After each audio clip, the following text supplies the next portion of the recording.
So we took a little drive. We're down back in the woods by my dad's. We're gonna try out. It's a battery powered pole saw. It actually, we'll get it out of the box here in a second. The only reason the box is open is I just wanted to make sure that the batteries had some charge to them before I came out here. So, but inside the box, nicely packaged with some foam. These things that are never used. So here's the little 8-inch saw, and I guess I didn't look and see if hopefully there's some bar oil, because that looks like there is a tank for bar oil on this. So I don't think there's bar oil. no, I didn't bring the bar oil. And then you have a pole attachment for reaching up farther in a tree, so kind of turns it into a pole saw. But the batteries have some power to them. They're 21 volts. And then you got the charger, which is just a plug-in style. Just plugs in here to charge them. So we'll have to charge them at home sometime. Comes with like over-the-shoulder strap thing. You got like a shoulder strap. Some gloves.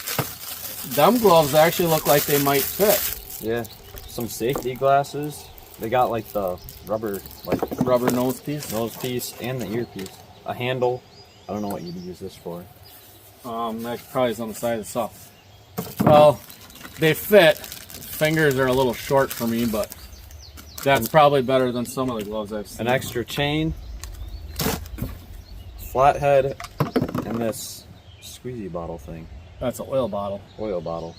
So the handle screws on here, which I think if you were using it handheld, would be nice to have the extra handle. Then you got two hands on it, you don't cut your finger off. But I think when you would use the pole saw, I would say you're going to probably most likely take that one off. So, and it's actually that time of year. Look at it, you know, when you look at the driveway here, all we did was just drove in here. It looks like it snowed in here because the cottonwood fuzzies are floating everywhere. It's bad. So what we're gonna do though is we got a few lower branches here on these trees where we kind of drive in here on the trail. We're gonna trim a few of these off just so that way we get them up so they're not hitting the wheeler when we're coming in. And then there's a few more along the trail down this way too. That's that up. This is extended all the way out, so you get a little bit of reach to it. So we can cut a couple branches off here.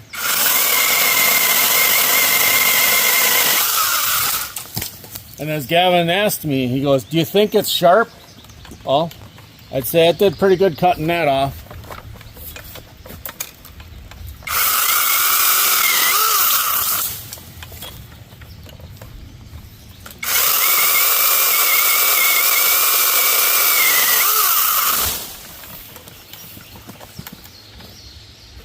Oh, I think we'll take a little weight off of this one.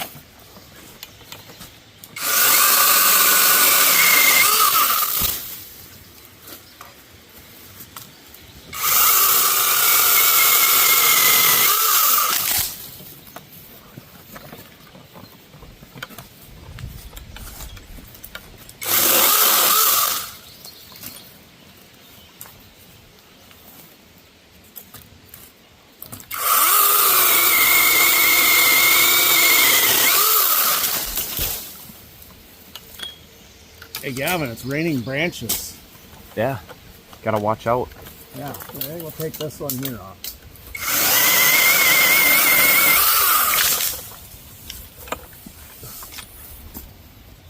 So I would say for the first few cuts, I'm pretty impressed. Seems to do a good job. We'll go along and we'll do some more cutting. So this will be a true test. So this is a dry ash tree. We're going to cut a couple of these low hangers off.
raining branches. It's clear.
Even works nice as a little short reach.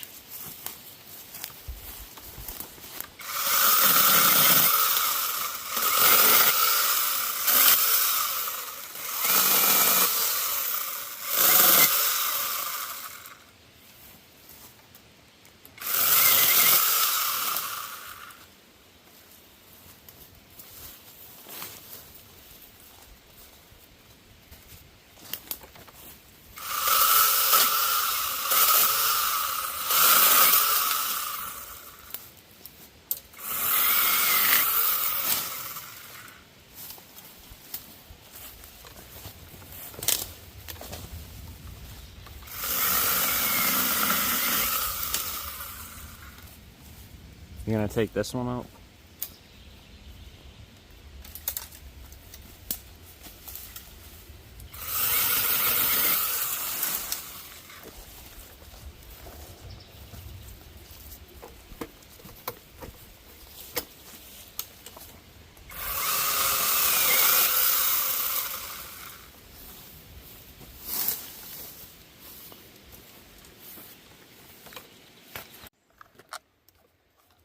So we're going to put the handle on. We're going to make it handheld. This says it's an 8-inch bar. So we have a tree that's a little bit bigger than the bar. It's definitely leaning that way, so I'll notch on the back side here.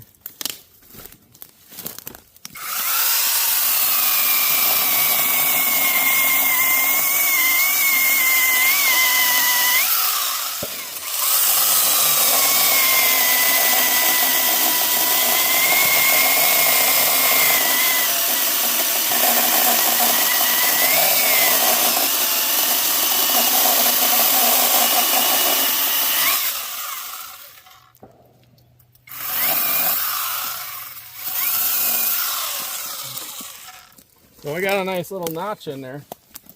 Now we'll come from the back side and cut the tree down.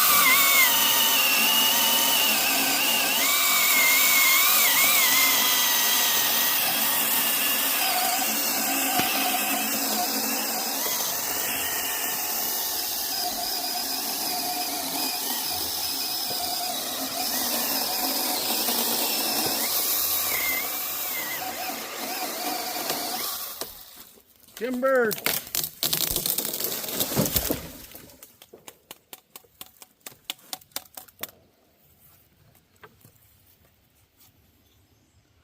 Still intact. It's not smoking. It's not on fire. And that one there, you can clearly see, is a nice, solid, dead ash tree. left myself a nice little hinge on there. So that just goes to show that this will cut a dry dead ash tree. So it did okay. I mean, would that be my suggested tool for cutting this size tree? Probably not.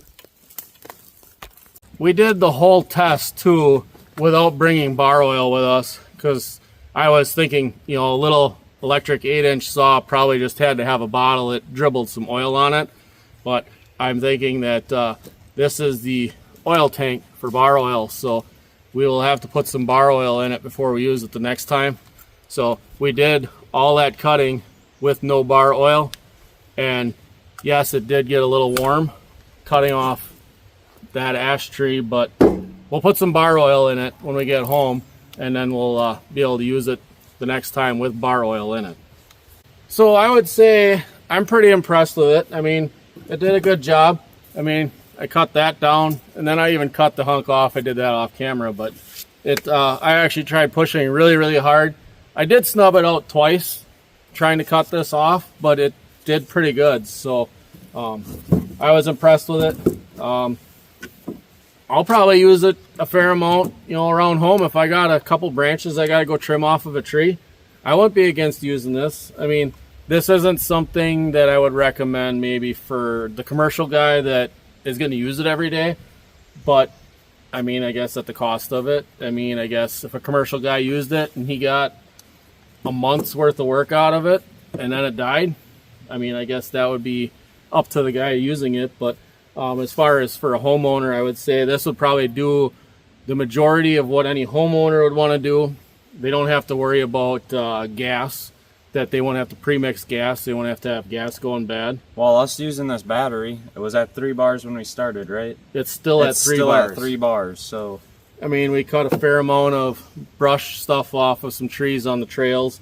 I mean, cut off a almost 8-inch ash tree that's dead and standing dead for quite a while. It's fairly dry. So, and I mean, it's got 2 batteries that it comes with. So the pole saw works good, you know, collapsed if you're close. It does have a swivel. You push a button and then the end swivels. It turns 90 degrees or 180. It's got 7 different modes of this pivot. And then you got pivot here on the top. I mean, the only thing that I can see... Well, I think I figured out what this thing does. It like rotates to like lock it. Oh.